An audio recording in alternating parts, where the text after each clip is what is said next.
searching citizens with police. The governor got called. Our listeners called. The Whiteville Police Department had plans to conduct a seatbelt checkpoint on Saturday, April 4th at Highway 64 within the city limits of Whiteville. The checkpoint was planned to be in conjunction with Homeland Security and the 251st Military Police in Bolivar. After learning about this, I contacted Representative Johnny Shaw, who represents that area, ask you about this. Representative Shaw, you looked into this, and can you tell me what you've learned and where this stands now? I can. Actually, this has been canceled. Some calls were made to the governor's office about this on earlier today, this Friday, and of course the governor just simply said, I don't need another headache. It was a bad idea in the first place. I mean, during this climate, in this day and time which we live, can you imagine the Army stopping you for a seatbelt check? You know. We'll follow up with you on that, sir, and find out what steps are taken to protect, to see that something like this the public is notified in the future. Definitely we will, because the public should have been notified if it was going to happen, and I'm going to make sure that I call all of the local authorities and ask them not to do this anymore, but if they should even attempt to make sure that they contact people like myself and make sure that people are notified as to what is going to happen. Representative John Shaw just joins us for a few minutes, representative from Tennessee, District 80. Sir, thank you for coming on with us. Sure, you're welcome. Thank you for having me, Alex. You bet. Now, we played the clip earlier of you on a local news station talking about Army checkpoints. The governor found out, thanks to you and others, and canceled it. Can you just in a nutshell tell us exactly, specifically what was going on? Yes, I can. First of all, I have got to check. Now, I don't have concrete facts, but I don't think the military has, first of all, any jurisdiction to be checking seatbelts. When you look at the fact of a military unit being out, your daughter, my wife, or someone driving through a roadblock with all of these local officials, the Army and everybody out there, I think it's just going to scare people to death. I think our local and state officials have the staff when needed to check seat belts, to do a seatbelt check without the Army getting involved. And I just don't think it's a good idea. Well, obviously, sir, I don't know if you've heard, but yes, it still violates Posse Comitatus. They haven't completely removed that 1878 law. We know in Mexico and communist China they have troops on the streets. This is a sign of a banana republic, of a third world police state, so that we don't want that. But the larger issue here is that they've announced Homeland Security wants to put 20,000 regular Army troops to patrol America. The Naval War College, the Army War College has said their new job will be engaging us, combat with the American people to stop an insurrection against the banks. So, A, are you aware of that? B, can you tell us specifically what units, why the Army was going to be out running checkpoints? Well, I got this news late on Friday, and when I got the news, I immediately jumped on it to try to call some local authorities that I knew first to see what was going on. And when I made the call, I found out at that point in time that the governor had already made the decision to cancel this, and which I was very proud of that. But I am not aware of Homeland Security doing this. I did hear that they would be involved in this roadblock issue on last Friday, but I am not aware of the other part of the question that you asked. Okay, specifically, though, when you talk to the local authorities, whose idea, where did it come from that regular Army is going to be out running checkpoints? I mean, a checkpoint is unconstitutional if you don't have warrants and it's random for the police to do. Now the Army? I mean, again, sir, this is suddenly happening everywhere. This is part of a larger plan. So we as detectives are asking you, any other little tidbits you've got about who was behind this? Well, and I don't know, Alex. I can't answer that question other than the fact that it was going to take place in a little area of my district in a town called Whiteville, Tennessee, which would lead me to believe or to assume that the chief of police there was the one who orchestrated this idea. Was the state involved? Not to my knowledge at all. Okay, so the governor had to say no. So this is what we always see. The Army then probably approached some locals as part of their covert acclimation program. And State Representative Johnny Shaw, we appreciate you speaking out against this. We appreciate the governor saying no to this. Can you, just in closing, speak to why you were concerned about it and against it?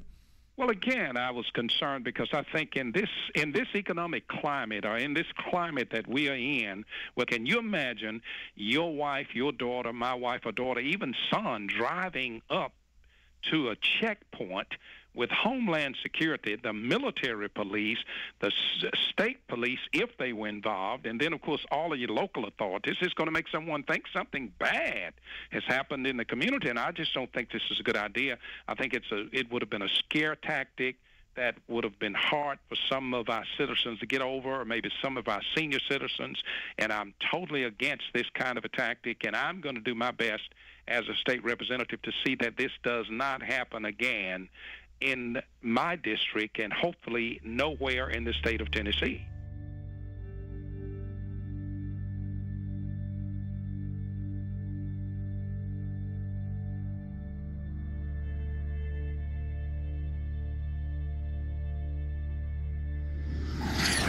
Now, this is being done to acclimate the public so they don't panic when troops take over the city hall, the county, the state. This is high treason. And Obama has taken all these new powers that Bush claimed and has expanded them day one. And suddenly the left that was against it isn't saying a thing. So that's part of the preparation. Guardsmen to conduct urban training at Arcadia in April. This is going on, scaled back now. It says in this article, going door to door, asking if they can search homes looking for weapons. And they practice raiding the local gun shop. And this is for domestic operations. Lieutenant Colonel, I really appreciate you coming on such short notice, sir. My pleasure. Thanks for the invitation. You bet. I saw this article out of the Daily Times Herald in Carroll, Iowa. Have you seen that? I sure have. And it's telling us about an urban warfare drill to be held in several towns. Can you tell us about that? Sure. It's actually a planned training event to provide our soldiers with greater proficiency at what we call cordon and search, which is a mission that, just for a little background, we've deployed nearly 13,000 members of the Iowa National Guard in the global war on terror. And the vast majority of those have been in Iraq and Afghanistan. And one of the missions that they perform in Iraq and Afghanistan on multiple occasions is cordon and search, where basically you are trying to get to an area, cordon it off to make sure everything's safe, and then actually search for caches of weapons or other kinds of contraband which could harm American forces and other like Fallujah, what we saw in Correct. Fallujah. Mm-hmm. Correct. Exactly. So because of where we're located in Iowa, there are no active duty bases in Iowa, so we kind of have to create our own urban training environments. So the plan on this particular training event was to actually use a small town of about 450 people. The town has actually kind of adopted the unit, which is called Company A, 1st Battalion, 168th Infantry, and they were more than willing to participate in the exercise.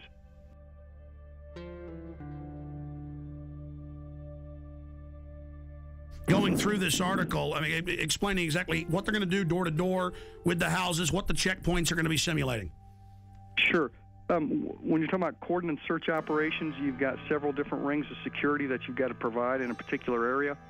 And then it's important that people are treated respectfully as you go house to house, as you're looking for certain items, particularly in our experience in Afghanistan and Iraq, looking for weapon caches, whether those have AK-47s, RPGs, rocket-propelled grenades, that is, any kind of ammunition or any kind of improvised explosive devices, et cetera, et cetera. And our job when we go on a cordon search is to locate those kinds of items. And then there might also be persons of interest that we're interested in that coalition forces want to talk to or apprehend. Well, let's just boil it down to this. I have video of Army and Marines with role players screaming, "I'm an American, please don't put me in the camp," and the military training to confiscate their firearms. I mean, certainly you've heard the Army Times and the new directive from Secretary of Defense Robert Gates that they will use the National Guard under federal control for civil insurrection. Are you saying you're not aware of that? No, I'm certainly aware of that, absolutely. But I think you have to look at the role of the National Guard historically. Is that historically we are used in states for disasters overwhelmingly. And our job is to, number one, be ready for our mission federally, which is to go to war, and number two is to help our fellow citizens here in the United States of America. Those But are the Army things that we prepare for and train for. The Army War College 3 weeks ago issued a report saying they're shifting a lot of their focus to engaging the American people and directives on engagement with the American people under NORTHCOM. Well, you got to remember that the National Guard, 99% of the time, if you're talking about peacetime, belongs to the state in which they are located. Only on occasion do they become federalized. One of those examples, of course, is being mobilized and deployed to go to war or peacekeeping or other kinds of federalized missions. But other than that, the National Guard generally in peacetime belongs to the governor of that state. Well, you're pretty informed on all these issues. Obviously, you're right in the middle of it. Did you hear about the mainstream news articles about Marines in California and other places helping at DWI checkpoints with citizens? Would that violate Posse Comitatus? I'm not aware of that. With respect to active duty military, that's called Title 10 when you're on active duty, and they're not allowed to participate in certain kinds of operations under the Posse Comitatus Act. Does that sound like freedom to you all over the country to have the National Guard at big events like at the Kentucky Derby and the Super Bowl searching bags? Well, I think if you're talking about keeping Americans safe, it's our job to do whatever we can to help them with that. And if our job happens to be to detect weapons of mass destruction or other kinds of things that could harm a great deal of people, that's what we do. Now, here's your Pentagon Channel report. The Kentucky National Guard was part of the massive security force required for this weekend's Kentucky Derby. Officials say that 360 Guard members were on hand at Churchill Downs to help support law enforcement efforts for the first leg of horse racing's Triple Crown. Now, the troops took care of crowd and traffic control, provided 3 choppers and crews for aviation support. Officials at the track said that more than 150,000 fans turned out for the race. Police only had to make 44 arrests. International media, government staffers, and protesters. Thousands of them, all waiting for the G20 summit to begin. World leaders arriving in Pittsburgh for the G20 summit are finding a city on lockdown and already hit by violence. By order of the City of Pittsburgh Chief Police, I hereby declare this to be an unlawful assembly. I order all those assembled to immediately disperse.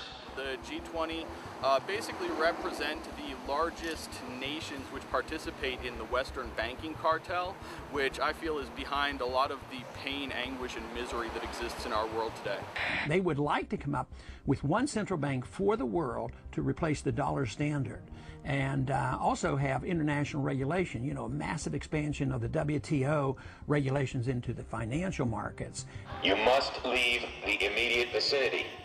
If you remain in this immediate vicinity, you will be in violation of the Pennsylvania Crimes Code, no matter what your purpose is.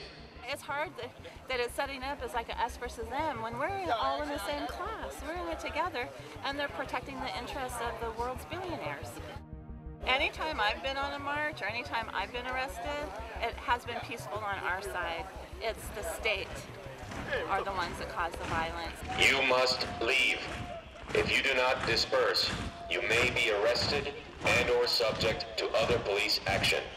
Other police action may include actual physical removal, the use of riot control agents and or less lethal munitions. Ladies and gentlemen, this is breaking news.